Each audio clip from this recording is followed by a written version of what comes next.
On y est bientôt, Los Chavales. Classico entre le Real Madrid et le FC Barcelone, acte 3. Ce sera en finale de la Copa del Rey ce samedi soir à 22h.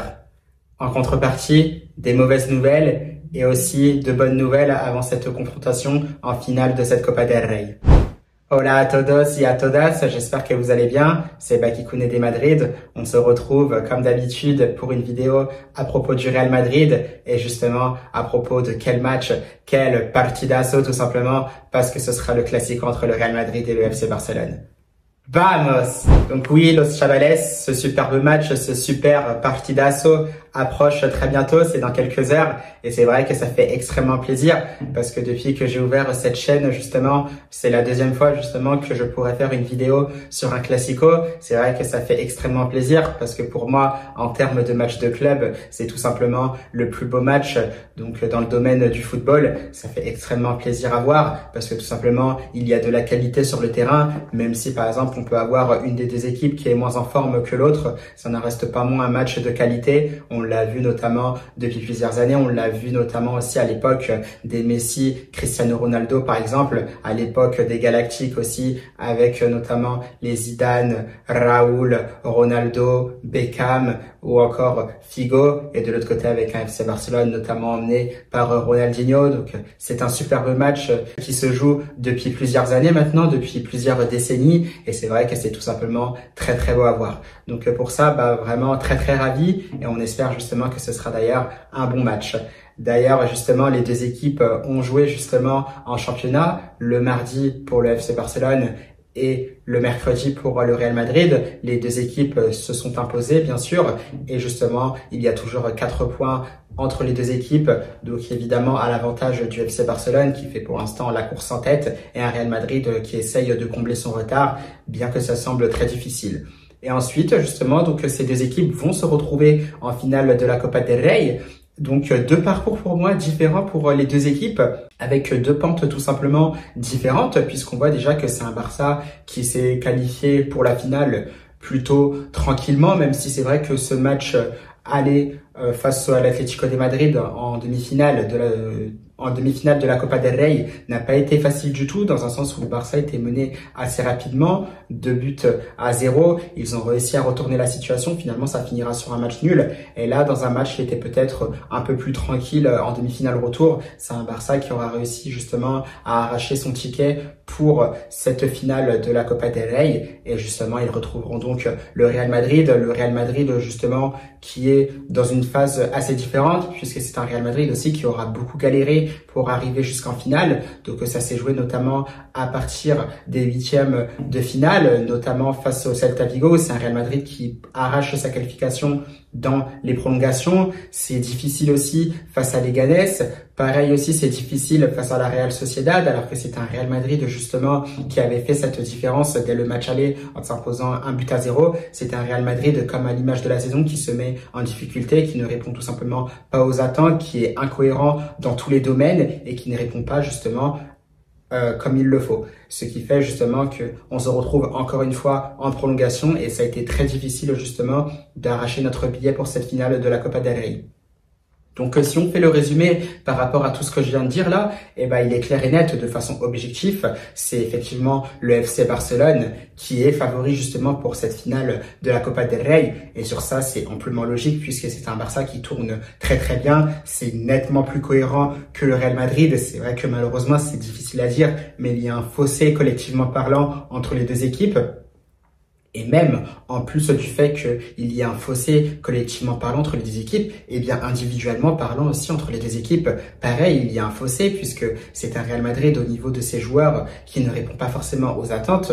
Des joueurs qui ont du mal justement à faire la différence dans les gros matchs, du moins dans les matchs où ils étaient attendus sur cette saison, du moins je ne parle pas des saisons précédentes. Et un Barça, voilà, pareil, en plus de sa force collective, arrive aussi à s'appuyer sur ses individualités, et ça se voit nettement parce que par moment, quand le Barça est un peu bloqué, la différence, elle peut venir de Rafinha, elle peut venir de Lewandowski, elle peut venir de Yamal, ça peut venir aussi de Pedri, ça peut venir aussi de Dani Olmo. Donc c'est une équipe qui a toujours ses individualités pour faire la différence quand ce collectif est bloqué. J'en ai pas signalé un aussi, c'est Ferran Torres, qui lui aussi est très très intéressant. Un Ferran Torres aussi qui était pas mal critiqué lors des saisons précédentes, qui était même poussé limite sur le départ par les supporters. C'est un Ferran Torres qui se débrouille plutôt très très bien. Lorsqu'on fait appel à lui, généralement il répond présent, et je crois qu'il avait marqué aussi pas mal de buts quand même sur cette saison-là, ce qui est aussi impressionnant. Donc c'est un Barça qui saura s'appuyer sur quasiment des valeurs sûres,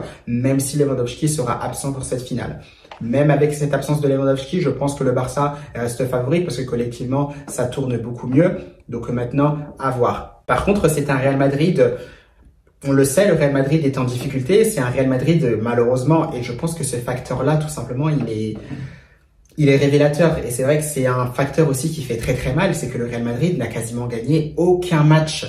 Donc dans une grosse confrontation cette saison, sauf face à l'Atlético de Madrid, c'était lors du 8e de finale aller de la Champions League, une victoire de buts 1 grâce à un superbe but de la part de Brahim Diaz, mais que c'était compliqué pour le Real Madrid dans ce match-là de faire la différence, de montrer qu'il était chez lui à Bernabéu.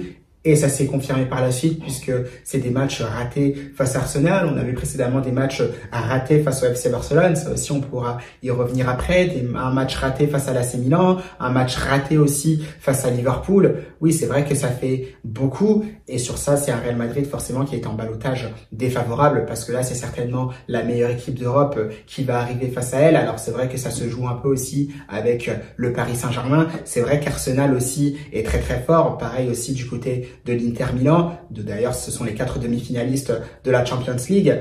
Mais voilà, c'est un Real Madrid qui est vraiment pas avantagé. Et c'est vrai que ça va être très difficile, sachant que malheureusement, après ce match face à Retafe où le Real Madrid s'est imposé donc 1-0, eh bien, mauvaise nouvelle puisque c'est Eduardo Camavinga qui est blessé, malheureusement, encore une fois. Et là, de ce qu'il s'est dit, c'est une rupture complète du tendon de l'adducteur gauche. Donc, ce qui fait que cette saison pour Camavinga est totalement terminée. Il faudra patienter justement la saison prochaine pour le voir jouer du côté du Santiago Bernabéu. Et ça, c'est vrai que c'est un coup dur, non seulement pour le Real Madrid, mais aussi pour Camavinga, puisqu'il enchaîne les blessures. C'est vrai que je crois que c'est sa 2e, 3e, voire même 4e blessure depuis le début de la saison. C'est vrai que j'en avais parlé sur une vidéo TikTok où je me demandais tout simplement qu'est-ce qu'on pouvait faire sur le cas Camavinga, notamment qu'est-ce que la direction pourrait potentiellement faire par rapport à cela. Parce que c'est vrai qu'au bout d'un moment, si le joueur continue à se blesser comme ça régulièrement, c'est vrai qu'on va commencer à se poser des questions. Et justement, qu'est-ce qu'on pourrait faire à l'avenir de Camavinga? Ça, je m'inquiète beaucoup pour le joueur madrilène. J'espère vraiment qu'il saura rebondir parce que on le sait, quand il est justement au top de sa forme, il peut faire vraiment de très belles choses avec cette capacité justement à gagner des mètres balle au pied. Ça pourrait manquer justement au Real Madrid. Donc j'espère que ça ira pour Camavinga. On espère qu'il se rétablira bien, sans séquelles bien sûr, parce que ce genre de blessure, effectivement, ça peut être très très très dur à soigner. Donc voilà, ce coup dur pour Camavinga, mais en contrepartie, c'est vrai qu'on attend aussi les retours de Kylian Mbappé. Donc pareil aussi, un Kylian Mbappé qui était bien évidemment suspendu, un Kylian Mbappé aussi qui avait ressenti une douleur, je crois que c'était à la cheville, donc face à Arsenal. Qu'est-ce qu'il faisait? Qu'il était, quoi qu'il arrive, absent face justement à Bilbao et ensuite face à Retafe. Donc maintenant, il a pu être préservé, il devrait être disponible pour cette finale de la Copa del Rey. Et d'ailleurs aussi, c'est un Kylian Mbappé, on le sait, c'est un peu un homme des finales puisqu'il arrive quasiment à marquer systématiquement lors des finales. Donc sur toutes les finales qu'il a joué avec le Real Madrid depuis qu'il est arrivé au club, il a marqué à chaque fois. Il a marqué en finale de la Supercoupe d'Europe face à l'Atalanta, c'était son tout premier but sous le maillot merengue. Ensuite, il va marquer en finale de la Coupe du Monde des clubs, excusez-moi plutôt, la Coupe intercontinentale des clubs du coup. Ensuite, il marquera justement en finale de la Supercopa de España face au Barça. Malheureusement, c'est un Real Madrid qui s'inclinera 5-2 et quelle défaite d'ailleurs.